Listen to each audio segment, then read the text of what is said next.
Hi అండి, welcome to స్వయం పాకం. ఈరోజు రెసిపీ వచ్చేసి వెల్లుల్లిపాయ కారంతో మ్యాగీ రెసిపీ అండి. ఈ మ్యాగీ అనేది వెల్లుల్లిపాయ కారంతో చేసుకుంటే మ్యాగీ టేస్ట్ చాలా బాగుంటుందండి. ఒక్కసారి కానీ మీరు ఈ రెసిపీ చేసుకుంటే మళ్ళీ మళ్ళీ మ్యాగీ రెసిపీ అనేది వెల్లుల్లిపాయ కారంతోనే చేసుకుంటారండి. అంత బాగుంటుంది టేస్ట్ అనేది. దీని ప్రాసెస్ విధానం వచ్చి చూద్దాం. ఒక 7-8 వెల్లుల్లిపాయలు పొట్టు తీసినవి ఒక రోట్లో వేసుకొని కచ్చాపచ్చగా దంచుకోవాలి. దంచుకున్నాక ఒక పావు టీ స్పూన్ కారం వేసి మొత్తం వెల్లుల్లిపాయ అంతా పేస్ట్ అయ్యేలాగా బాగా దంచుకోవాలండి. ఈ విధంగా వీడియోలో చూపిస్తున్నట్టుగా ఈ విధంగా బాగా దంచుకొని పక్కన ఉంచుకోవాలి. ఇప్పుడు స్టవ్ మీద ఒక ప్యాన్ పెట్టుకొని వేడెక్కినాక ఒక టేబుల్ స్పూన్ ఆయిల్ వేసుకోవాలండి. సన్నగా తరిగిన ఒక పచ్చిమిర్చిని వేసుకోవాలి.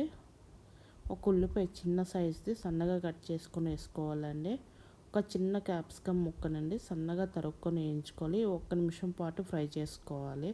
1 నిమిషం తర్వాత ఫ్రై అయినాక ఒక చిన్న సైజు టమాటాని భాగాన్ని సీడ్స్ తీసి సన్నగా కట్ చేసుకుని వేసుకోవాలండి. అలాగే పచ్చి బఠానీ అండి, నేనైతే ఫ్రోజన్వి తీసుకుంటున్నాను. అవి వేసుకొని 1 నిమిషం వేయించుకోవాలి. 1 నిమిషం తర్వాత వెల్లుల్లిపాయ కారం పేస్ట్ని ఒక పావు టీ స్పూన్ ధనియాల పొడి, కొద్దిగా మిరియాల పొడి వేసుకోవాలండి. పావు టీ స్పూన్ సగం మిరియాల పొడి వేసుకోవాలి.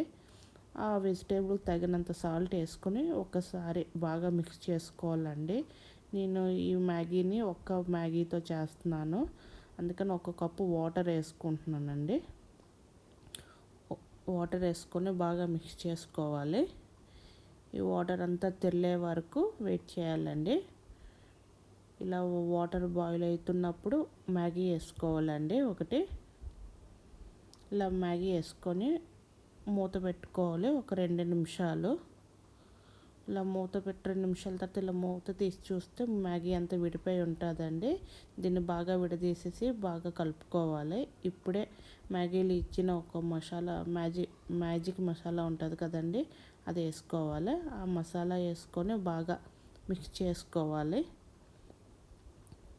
మిక్స్ చేసుకున్నాక వాటర్ ఉంది కదండి, ఇప్పుడు మూత పెట్టుకొని వాటర్ అంతా ఎగిరిపోయినంత వరకు వెయిట్ చేయాలండి. ఒక 2 నిమిషాల తర్వాత 2 నిమిషాల తర్వాత ఇలాగ ఉండే మ్యాగీ రెడీ అయిపోతుంది. కొద్దిగా కొత్తిమీర వేసుకొని ఒకసారి మిక్స్ చేసుకోవాలండి.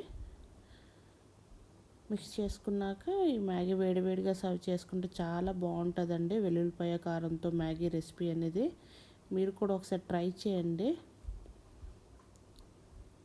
మీరు ట్రై చేసి రెసిపీ ఎలా ఉందో నాకు కామెంట్లో తెలియజేయండి. ఇంక స్టవ్ ఆఫ్ చేసుకోవడమేనండి.